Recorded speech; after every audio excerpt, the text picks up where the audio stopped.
This is Seagulls Lacrosse from SFMSports.net. Now, it's the All Access Halftime Show.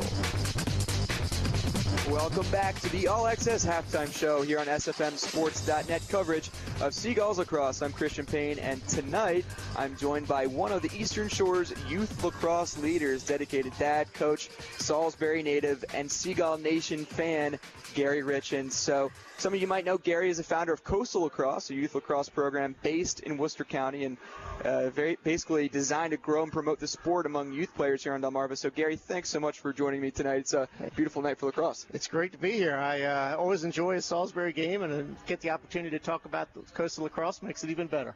Well, Gary, everybody's got a smile on their face after the first half. So you guys looking pretty good at 5-2 lead here, and you've grown up watching quite a lot of lacrosse here in the Salisbury area. You're a Salisbury native, Wicomico High School graduate. So over the years, you've seen the sport of lacrosse really develop from some pretty primitive beginnings, I understand. So talk about maybe how you got to know the sport, and then reflect on your first memory as a Seagull fan. Well, unfortunately, I'm probably showing my age here, but when I was in high school, growing up here in Salisbury, you had two sports to play in the spring. You had baseball and track, and that was it.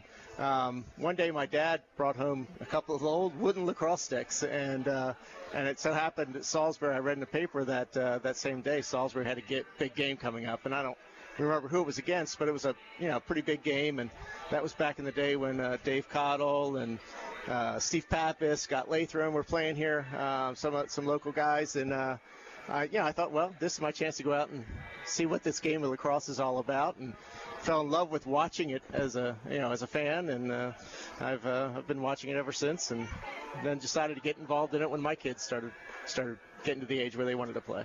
It's been exciting, really, to see the sport grow, especially in the past 5 years, and you've been a part of that development. So, you unfortunately didn't get the chance to play as much when you were a young guy yourself. So, but you're very involved now as an adult with the lacrosse programs here on the Eastern Shore. So tell everybody out there what Coastal Lacrosse does, and what was your inspiration behind creating this program? Coastal Lacrosse is a youth lacrosse club. We have kids from 5 to 14 years old. We're a recreation-based program, meaning we take players of any skill level. And what we try to do, kind of the inspiration behind the program, was we wanted to start an organization, give people a choice of different clubs out there, and really teach the game from the fundamentals up, and focus on every age group. So, you don't try to teach a 7-year-old, motion offense plays or something like that, because they don't understand it. You want to teach them fundamental stuff and take them step by step until they're ready to go on to high school.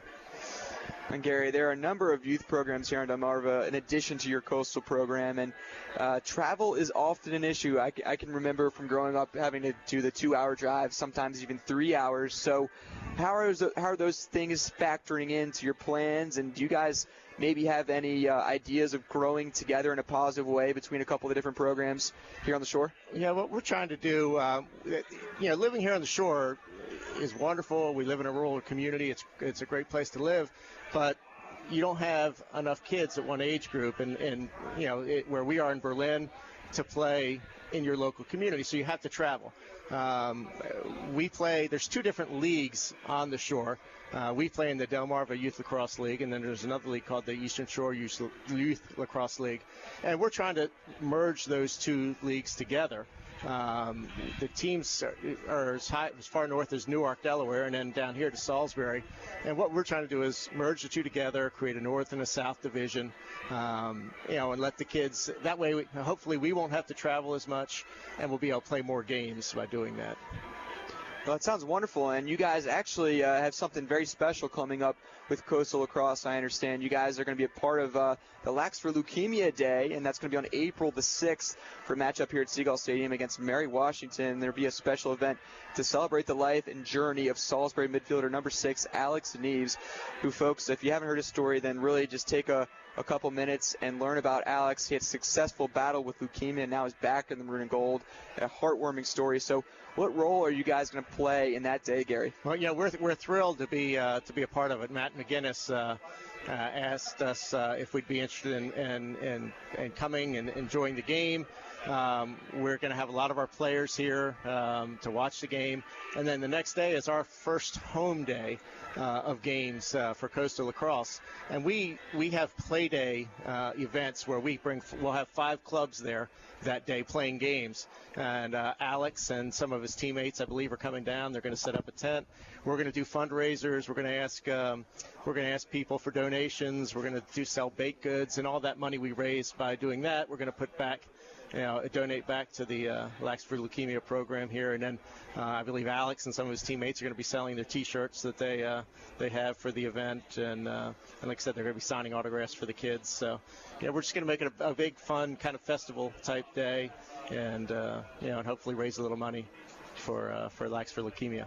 That's wonderful. Bringing a smile to the face of all the youth players here on Delmarva, Gary Richins. And Gary, I always like to say the lacrosse world is a wonderful world, and what you've done with Coastal Lacrosse is very, very, inspiring for a lot of people here on the shore, and really going to move the sport forward in a nice direction. And actually, Gary's joined by his son here tonight, Bryce, and Bryce is a part of Coastal Lacrosse, and of course your son Wyatt as well plays at Worcester Prep. So a number of different avenues you have going, of course, with your sons, but it's been probably a nice journey for you to meet a lot of different people with the sport too, right? It has been. It's funny. It's a small community. It's, even though the sport's growing very rapidly, it's still a very small community, and I've enjoyed being part of it. Well, thanks so much for joining us, Gary, and best of luck for you and Coastal Lacrosse this spring. Thank you. Appreciate it. We'll be right back in just a few moments as second half action starts here from Seagull Stadium. I'm Christian Payne. This is SFMSports.net coverage of Seagulls Lacrosse.